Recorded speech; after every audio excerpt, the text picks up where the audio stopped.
Here's a GRE arithmetic question. Let's take a look. So we have two quantities that we need to compare here, quantity A and quantity B.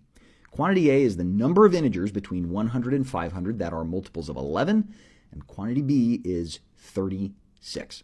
So basically, we need to figure out how many multiples of 11 there are between 100 and 500 and decide whether that number is greater than, less than, or equal to 36. Well, first things first, right up front, we can eliminate one of these answer options, right?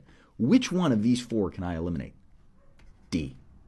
Because I may not be able to figure out how many integers there are, but I do know that that number exists. There are a certain number of integers between these two that are multiples of 11, and that number is either going to be greater than, less than, or equal to 36.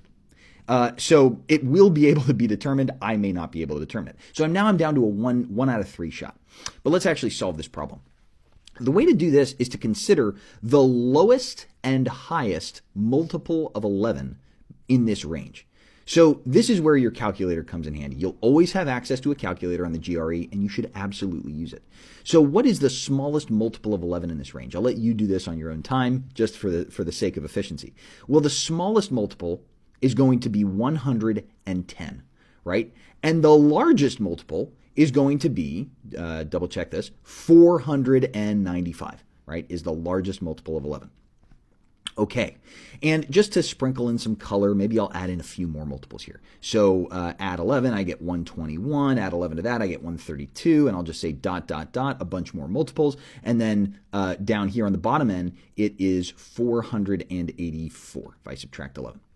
Okay, so now comes the task of counting all of these multiples.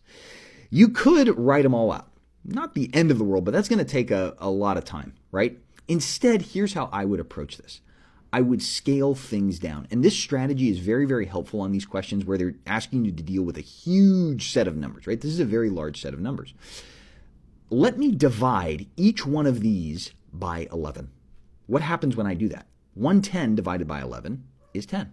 121 divided by 11 is 11. 132 divided by 11 is 12, and on and on and on. And up here, when I do 495 divided by 11, that is 45. There we go. And 484 divided by 11 is going to be 44.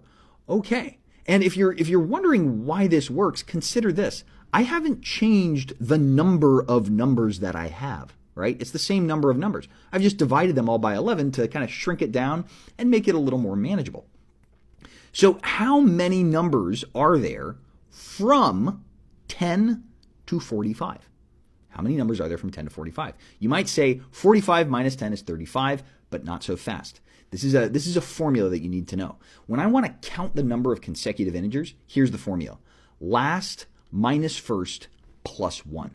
So it's going to be 45 minus 10 plus 1, or 36, meaning that these two quantities are equal. Now, if you don't buy this formula, or if you don't quite understand why I need to add this one back in, consider a much smaller list.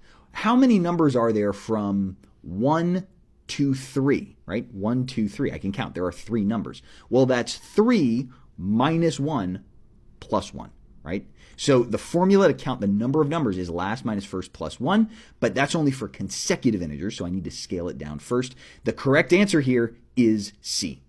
For more GRE tips and tricks, or to sign up for my online course, follow the link on my profile.